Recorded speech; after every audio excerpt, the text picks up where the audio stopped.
Hello, it's Paul with rcFoamFighters, and I'd like to just welcome you back to Advanced Tactical Fighters Part 2. Sorry for the long delay in getting this second video, but we've been kind of busy building other planes and doing a lot of other stuff. So in this video we're going to start covering the taping of the planes and doing the basic build of them.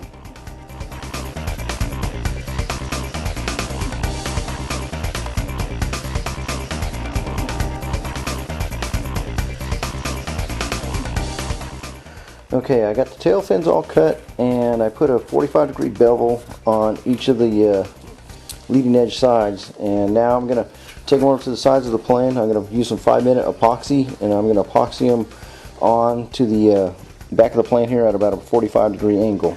Okay, I flipped over the main wing here of the F-23, and along the seam of where the tail fin meets the main part of the wing, I laid a piece of just plain Scotch tape down the seam.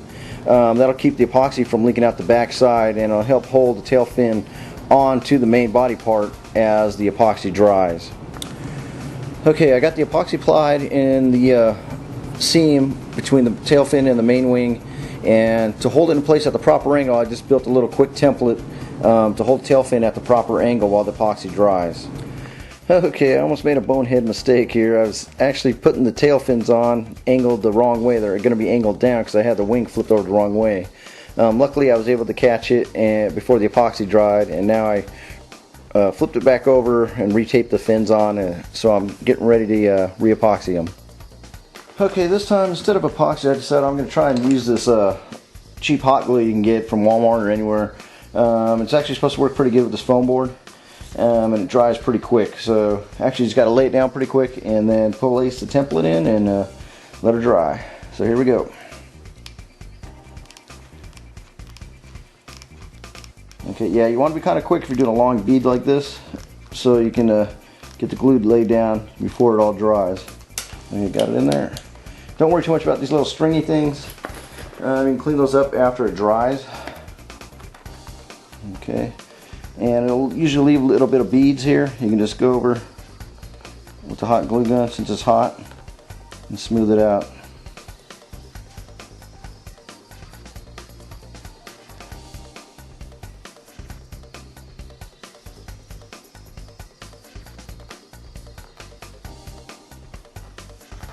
Okay.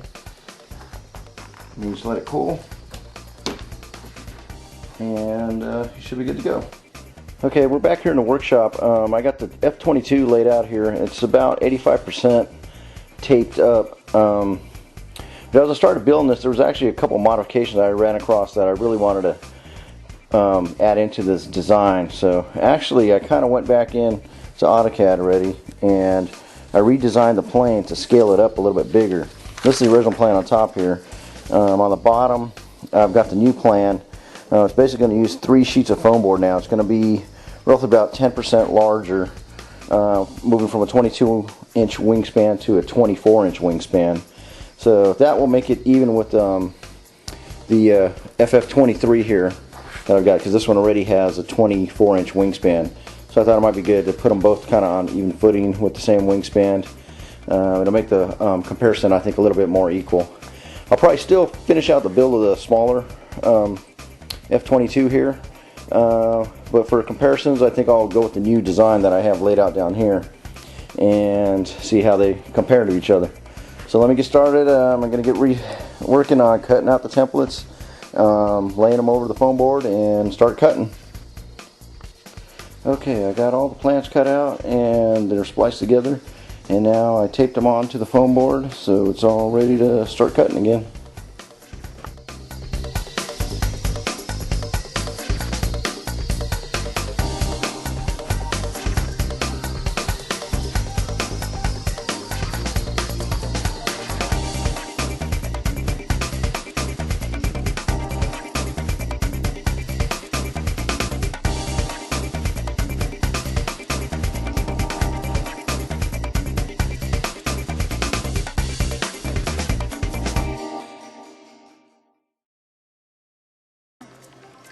Okay, we finished cutting out the pieces and checking them for fit downstairs in the basement. Now I moved back up here to my room to work in CAD to develop some tape schemes of how these two planes are going to be painted up.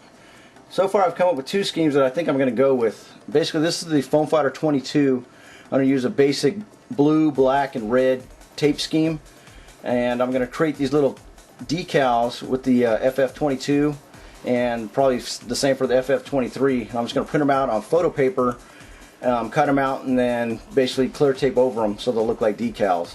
So that's the design for the FF-22. And here's the design that I came up with for the FF-23. It's just a basic blue, yellow, red, and black paint scheme, or tape scheme. I'm going to print these out on 8.5 by 11s to take downstairs, and then I'm going to do my best to try and tape them up with the sealing tape to look like my concept designs here. So let's go downstairs and see how it goes.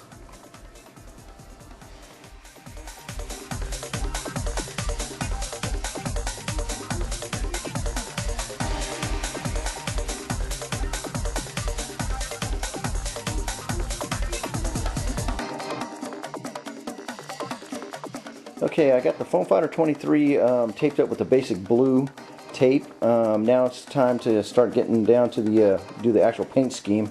I drew a mock-up real quick in AutoCAD of the paint scheme I wanted to go with.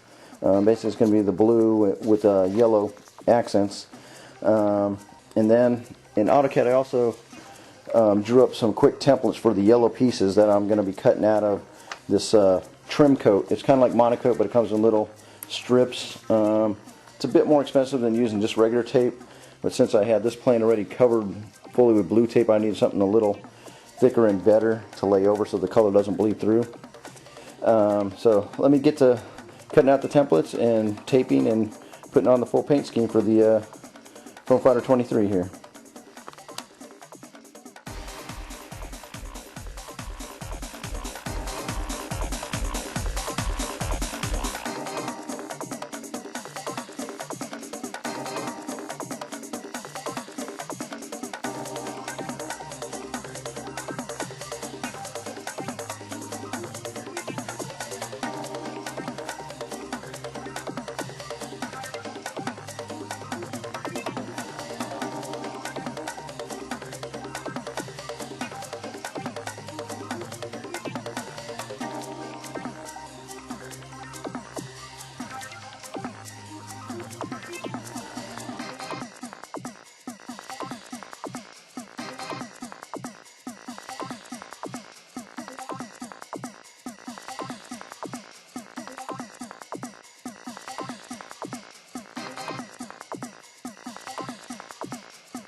Okay everybody, this brings us to the end of part 2 of the Advanced Tactical Fighters video.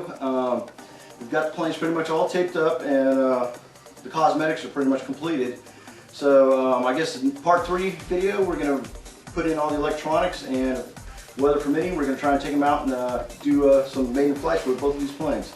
So thanks again for joining us. See you for part 3.